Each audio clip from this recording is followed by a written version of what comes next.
นเละรำลงบนแป้งรำจะเป็นชนะการสู้ยืนร้องยืนร้องยืนร้องยืนร้องยืนร้องยืนร้องน้องนามาหัวเป็นตัวคนรักทานสู้อย่าหลงมองมองน้อง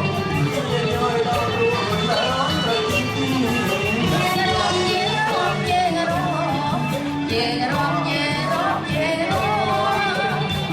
น้องนา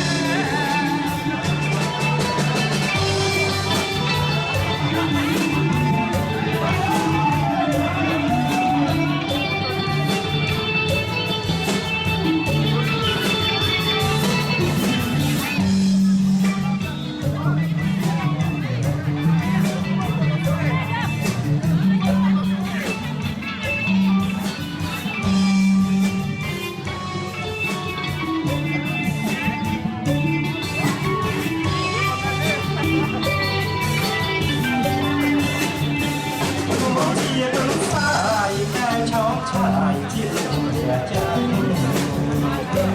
กลับแต่บ้านโปรไล่ปรานแต่ไม่ตรมอ รู้ว่าน้อยใจมากแน่นี่คือเชียร์สักจนเละรำวงบนแป้งลมจะแม่จำได้ทันสู้ยืนร้องยืนร้องยืนร้องยืนร้องยืนร้องยืนร้อ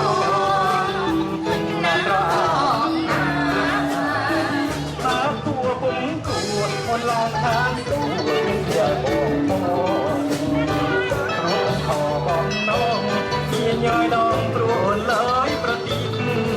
ยืนร้องยืนร้องยืนร้อ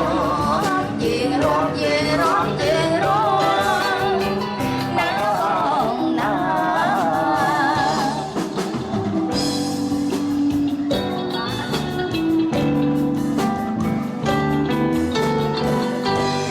បាទសូមអរគុណទាំងអស់គ្នាដែលបានចូលរួម